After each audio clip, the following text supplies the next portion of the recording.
Hello students, अब हम देखेंगे चैप्टर आर्थिक विकास का पार्ट 4।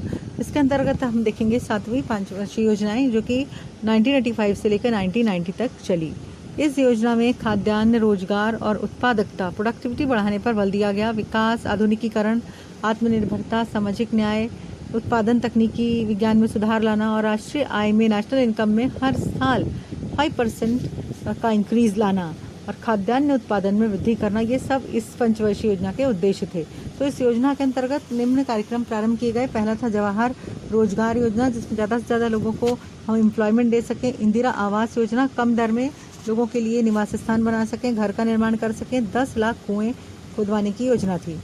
तो रोजगार निर्माण करने की दृष्टि से 7वीं पंचवर्षीय योजना बहुत ही महत्वपूर्ण थी। इसके बाद हम देखेंगे 8वीं पंचवर्षीय योजना जो कि 1992 से लेकर 1997 तक चली थी। इस योजना के अंतर्गत निजी क्षेत्र को अधिकाधिक अवसर दिए गए। जो प्राइवेट सेक्टर था उस पर ज़्यादा इसमें बल दिया गया। तो उसकी विशेषताएं इस प्रकार थी: राष्ट्रीय आय की वृद्धि दर 6.5% तक बनाए रखना, जनसंख्या वृद्धि की रोकथाम करना, परिवार नियोजन का कार्यक्रम बढ़ाना। तो इसके अंतर्गत जो कार्यक्रम चलाए गए वो थे प्रधानमंत्री रोजगार योजना। इसके पहले जो 7वीं पंचवर्षीय योजना थी उसमें जवाहर रोजगार योजना थी, लेकिन इसमें प्रधानमंत्री रोजगार योजना का नाम दिया गया उसमें, और ज़्यादा से ज़्यादा लोगों को रोजगार उपलब्ध कराए गए। महिला समृद्धि योजना, महिलाओं की स्थिति को सुधारना, ये इसके अंतर्गत ये कार्यक्रम चलाए गए। राष्ट्रीय सामाजिक आर्थिक सहयोग योजना, मध्याह्न भोजन योजना जो मिड डे मील स्कीम है वो 8वीं पंचवर्षीय योजना के तहत चलाई गई। इंदिरा महिला योजना और गंगा कल्याण योजना।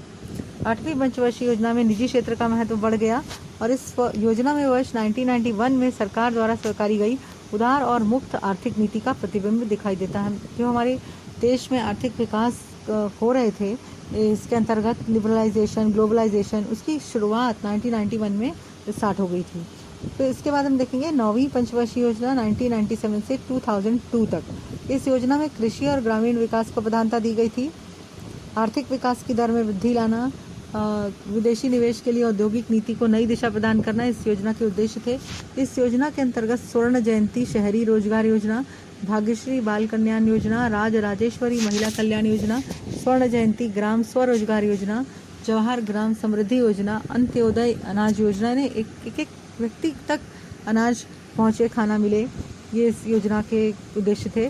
प्रधानमंत्री ग्राम सड़क योजना, ये सब कार्यक्रम इसमें थे। और ये जो 9वीं पंचवर्षीय योजना थी वो बहुत हद तक वो सफल भी थी। अब हम देखेंगे बैंकों का राष्ट्रीयकरण। ये बैंकों का राष्ट्रीयकरण क्या है?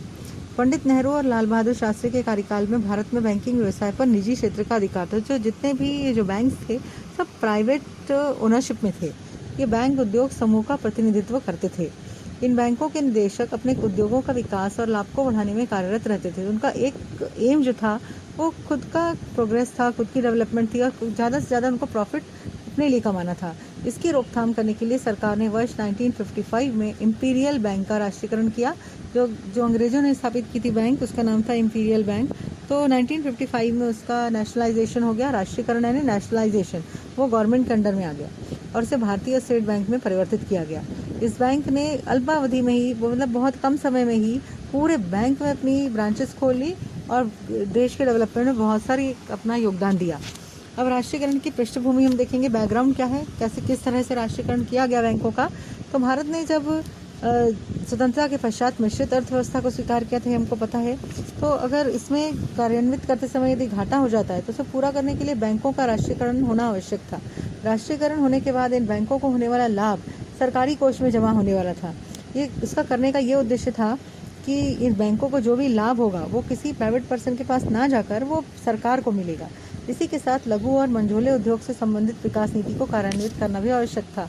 लाल बहादुर शास्त्री ने खाद्यान्न की कमी को दूर करने के लिए और अकाल पर मात करने के लिए हरित क्रांति का प्रयोग प्रारंभ किया था, ग्रीन रिवोल्यूशन इसको कहते हैं।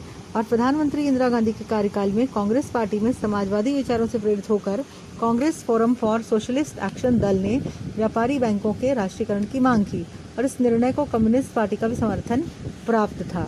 हम ये देखेंगे कि कौन कौन से बैंकों का राष्ट्रीयकरण हुआ। प्रधानमंत्री इंदिरा गांधी ने 19 जुलाई 1969 में 14 बैंकों का राष्ट्रीयकरण कर दिया। इसमें थे Allahabad bank, bank of Baroda, bank of India, bank of Maharashtra, Canara bank, central bank of India, Dena bank, Indian overseas bank, Punjab national bank, syndicate bank, united bank of India, united commercial bank, जिसको हम यूको बैंक भी बोलते हैं, यूनियन बैंक ऑफ इंडिया, इन 14 बैंकों का समावेश था। वर्ष 1980 में और 6 बैंकों का राष्ट्रीयकरण किया गया। Thank you.